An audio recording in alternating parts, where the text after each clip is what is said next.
In the name of Allah the most beneficent the most merciful. I am professor Amir. अल्लाह के फजल से ठीक हूँ और उम्मीद है कि आप लोग भी ठीक होंगे। आज मैं आपको डायरेक्ट एंड इनडायरेक्ट स्पीच और नरेशन का पार्ट 3 पढ़ाने जा रहा हूँ। इसके 2 पार्ट्स में पहले वीडियोज़ में अपलोड कर चुका हूँ। आज हम नंबर 3 पे इम्पेरेटिव सेंटेंसेस यानी हुक्मिया या अमरी जुमले पढ़ेंगे। तो ऐसे जुमलों में जब हम डायरेक्ट से इनडायरेक्ट में कन्वर्ट करेंगे सेंटेंसेस को, तो रिपोर्टिंग वर्ब की जगह पे हम ऐसे अल्फाज इस्तेमाल कर सकते हैं जैसे ऑर्डर्ड, ये माजी में रखे हैं, इनका पास्ट टेंस में रखा है। ऑर्डर्ड यानी हुक्म दिया, कमांडेड भी हुक्म दिया, जैसे कोई कमांडर किसी ट्रूप्स वगैरह को कमांड करता है। रिक्वेस्टेड यानी दरख्वास्त की। आस्क्ड यानी कहा, आस्क्ड पूछा भी होता है लेकिन यहाँ पे कहा होगा। बेड यानी कहा, और एडवाइज्ड मशवरा दिया, और प्रपोज्ड यानी तजवीज़ दी, मशवरा दिया, और सजेस्टेड भी इसी तरह से मशवरा दिया है। फॉरबेड मना की, किसी चीज़ से मना किया, और बेसिस्ट यानी मिन्नत समाजत की। एडमिटेड यानी माना, किसी की क्वालिटी वगैरह को माना। अच्छा, उसके बाद कन्फेस यानी एतराफ़ किया किसी जुर्म वगैरह का। बेग्ड यानी अर्ज़ की। अच्छा, उसके बाद ये जुमला देखें पहले। He said to his servant, उसने अपने नौकर को कहा। अभी देखें कि bring me a cup of tea, मुझे एक चाय का कप ला दें। तो यहाँ पे हम क्या करेंगे, पहले तो हम देखेंगे कि ये कहने वाला जिसको कह रहा है उनका आपस में रिलेशन क्या है। तो फिर हम वो जो रिपोर्टिंग वर्ब की जगह पे लफ्ज़ यूज़ करेंगे तो इसी को देखकर यूज़ करेंगे कि ये इसका नौकर है तो ज़ाहिर है ऑर्डर करेगा। अगर ये मतलब कोई और आम इंसान होता तो वो रिक्वेस्ट करेगा। तो इस तरह से, लेकिन कहीं पे प्लीज़ भी आ रहा हो वर्ब तो इसका मतलब प्लीज़ आ रहा है तो इसका मतलब है कि वो दरख्वास्त कर रहा है, अर्ज़ कर रहा है।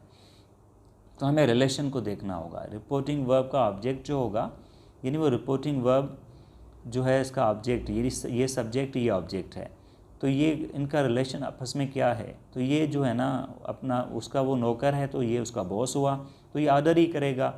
तो उसने कहा bring me a cup of tea, तो हम लिखेंगे he ordered his servant to bring him a cup of tea, कि उसको एक चाय का कप ला के दे।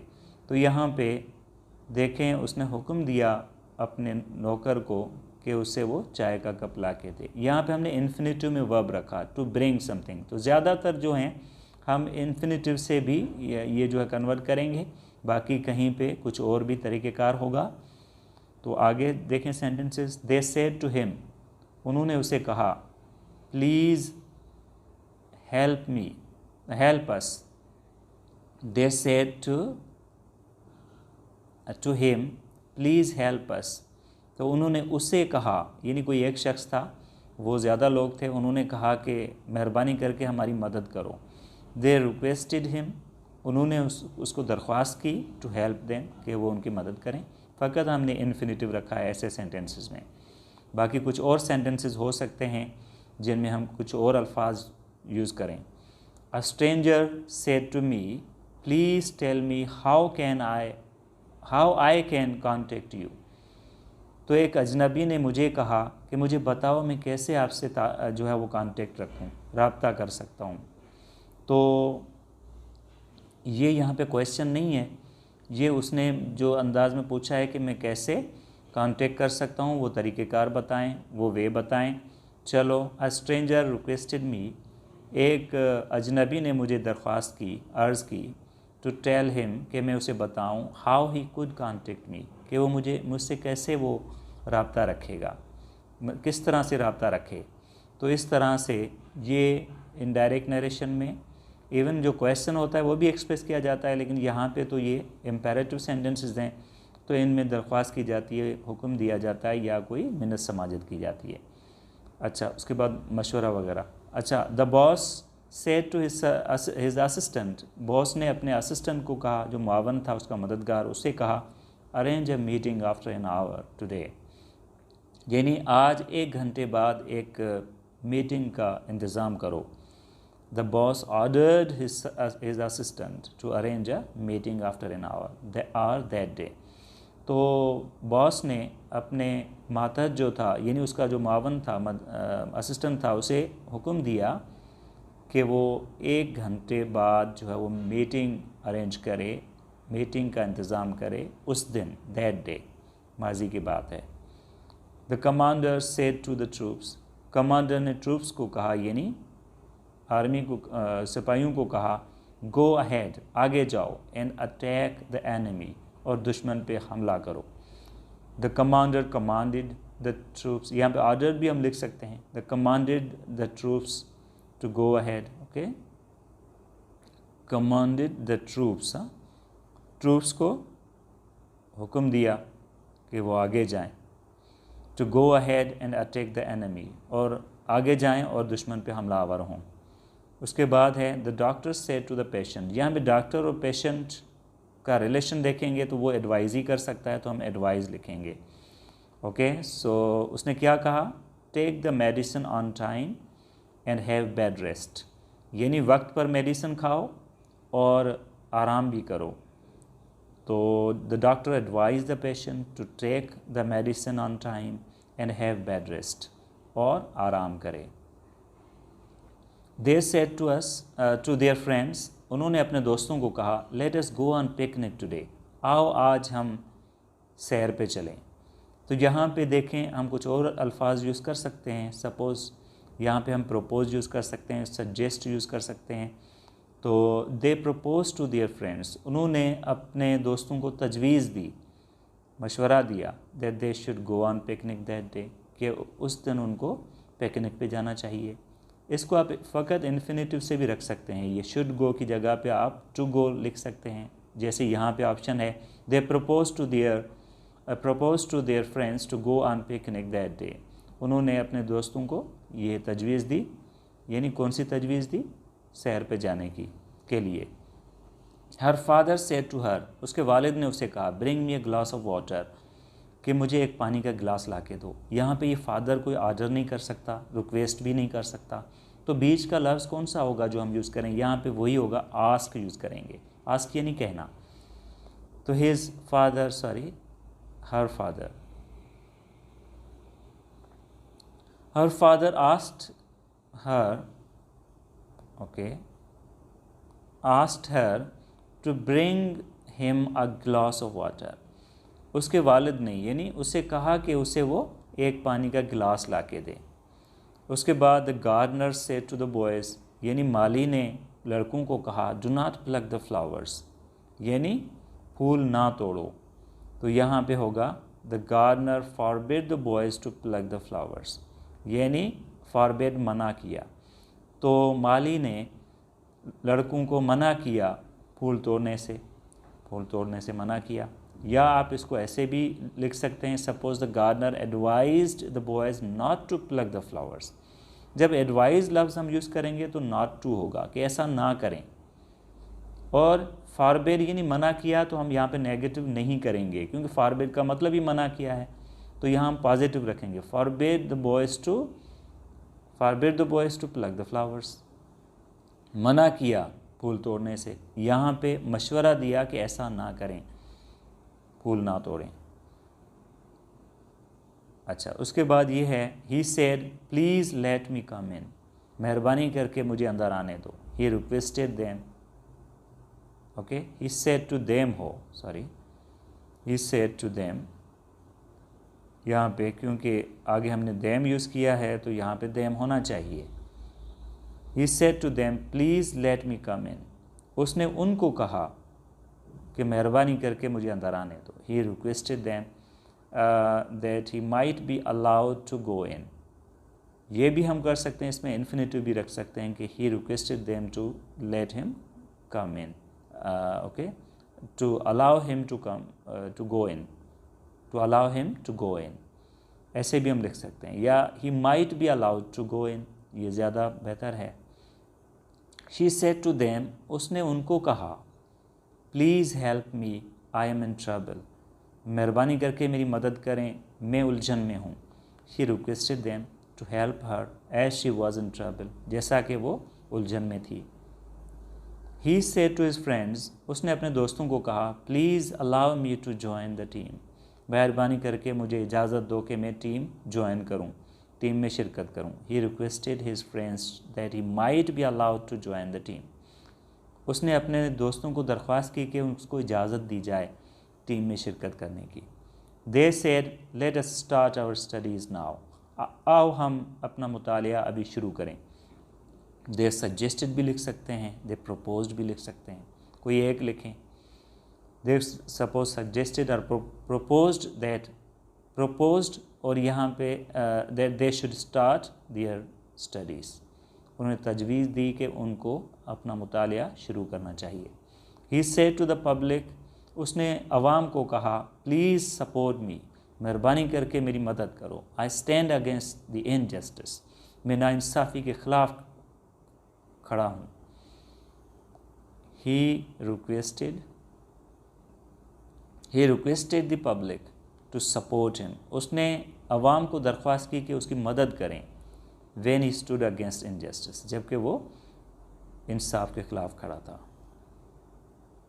तो he said to the people, उसने लोगों को कहा प्लीज़ प्लीज़ हेल्प मी। इसमें प्लीज़ प्लीज़ 2 मरतबा उसने यूज़ किया, इसका मतलब है ज़्यादा ही कोई मिन्नत समाजत की है।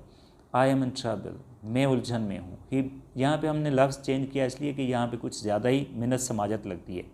तो he beseeched the people to help him, उसने लोगों को मिन्नत समाजत की कि उसकी मदद करें। Because he was in trouble, क्योंकि वो उलझन में था। She said to her husband, उसने अपने शोहर को कहा you may leave me, I will do justice, आप भले मुझे छोड़ दो, मैं इंसाफ करूँगी। तो यहाँ पे ये डायरेक्ट हुआ कि वो कहती है मुझे भले आप छोड़ दें लेकिन मैं इंसाफ करूँगी, तो साबित कदम है इंसाफ के साथ। शी वॉर्न्ड हर हस्बैंड, उसने अपने शोहर को ख़बरदार किया that she would do justice, कि वो इंसाफ करेगी। Even though he might leave her, भले वो उसको, अलबत्ता वो भले उसको छोड़ जाए। तो हम क्योंकि वो उस बात को एक्सप्रेस करते हैं, वाजे करते हैं, तो हम और अल्फाज भी यूज़ करते हैं ताकि वो सेंस जो है उसका वो ज़्यादा वाजे हो। He said to his friends, उसने अपने दोस्तों को कहा गुड बाय, अल्लाह हाफिज़। तो इनडायरेक्ट नरेशन क्या होगा, ही बेड, यहाँ पे जो है ना, क्योंकि गुड बाय कहा तो गुड बाय कहना जो है वो, उसके लिए हमने फ़कत लिखेंगे कहा, अल्लाह हाफिज़ कहा, तो उसके लिए बेड लफ्ज़ यूज़ करेंगे। किसी को अल्लाह हाफिज़ कहा जाता है या किसी को कुछ और मतलब कहा जाता है जो कि इसी तरह का हो इजाज़त लेने के लिए, तो हम बेड लफ्ज़ यूज़ करेंगे। He bade good bye to his friend, good bye to his friends. Okay, तो ये हो गया इनडायरेक्ट।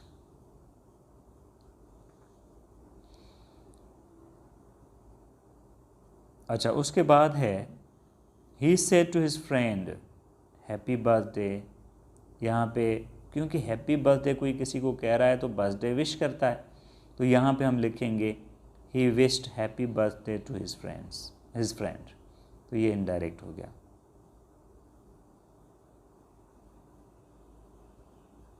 ओके, क्योंकि हम ये विश करते हैं, तो इसी तरह से अगर कोई गुड मॉर्निंग कहता है तो भी विश करता है, तो इस तरह से जो विशेज़ हैं तो हम विश लफ्ज़ यूज़ करेंगे। बाकी अगर कोई गुड बाय कह रहा है तो हम उसको बेड कहेंगे, बेड गुड बाय। अच्छा, दे सेड टू अस, उन्होंने हमें कहा वेलकम, खुश आमदीद, उन्होंने हमें खुश आमदीद कहा। दे वेलकम दस, ये इनडायरेक्ट हो गया, उन्होंने हमें खुश आमदीद कहा। अगर यहाँ पे कुछ इजाफा हो तो फिर अगर वो कहता है कि we are glad to welcome you, suppose they said okay we are glad, welcome we are glad suppose, तो हम लिखेंगे कि दे वेलकम्ड अस, ग्लैडली भी लिख सकते हैं, हैप्पीली भी लिख सकते हैं। ओके, तो उसके बाद है he said alas I have been very foolish, अफसोस मैं बहुत ही बेवकूफ़ रहा, मतलब बेवकूफ़ियाँ करता रहा। तो उसने क्या किया, एतराफ़ किया कि वो अहमकपन अपना दिखाता रहा। ही कन्फेस्ड विद रिग्रेट, उसने अफसोस के साथ ये एतराफ़ किया that he had been very foolish, कि वो बहुत ही अहमक रहा। He said to his son, उसने अपने बेटे को कहा do get up early in the morning, सुबह सवेरे उठा करो, जल्दी उठा करो। तो यहाँ पे वो उसको उसके यानी अपने बेटे के ऊपर कोई मतलब ताकीद कर रहा है बेटे को, तो हम लिखेंगे he urged on his son to get up early in the morning. उसने अपने बेटे को ताकीद की कि वो सुबह सवेरे उठे, जल्दी उठे। He said, I believe that you are very wise. मैं मानता हूँ कि आप बड़े अक्लमंद हो।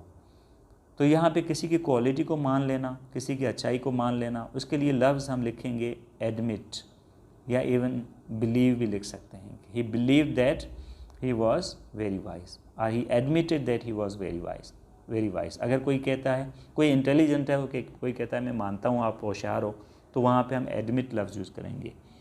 ही admitted that he was intelligent. लेकिन अगर कोई क्राइम वगैरह हो या कोई अपना कसूर या कोई उसका एतराफ़ करता है तो हम कन्फेस लफ्ज़ यूज़ करेंगे। He confess that he was wrong. Okay, so he said to his master, उसने अपने मालिक को कहा, please help me for God's sake, मेहरबानी करके खुदा के वास्ते मेरी मदद करें। अगर यहाँ पे प्लीज़ ना यूज़ करें तो भी ठीक है, हेल्प मी फॉर गॉड्स सेक, अल्लाह के वास्ते मेरी मदद करो, तो भी हम ऐसे ही यूज़ करेंगे। He begged his master to help him for God's sake। तो हमने वही लफ्ज़ यूज़ किया। या तो हम लिखेंगे he begged earnestly, या सपोज़ he begged जो है वो, या सपोज़ हम कोई और लफ्ज़ भी यूज़ कर सकते हैं कि he beseeched his master to help him for God's sake। उसने अपने मालिक की मिन्नत समाजत की, या मतलब दरख्वास्त की उससे कि वो उसे अल्लाह के वास्ते छोड़ दे। The beggar said to the gentleman, फ़कीर ने किसी को कहा, please give me some food, मेहरबानी करके मुझे कोई खाना दे दें, कुछ खाना दे दें। The beggar requested or begged, तो beggar के लिए beg ज़्यादा suitable लिख सकते हैं। Beg the gentleman to give him some food। beggar ने, फ़कीर ने जो है दरख्वास्त की, अर्ज़ की gentleman को, उस शख्स को, कि वो उसे कुछ खाना दे। Now I think you have understood these sentences of imperative sentences. Like this video, subscribe my channel. See you in the next video. Thank you very much.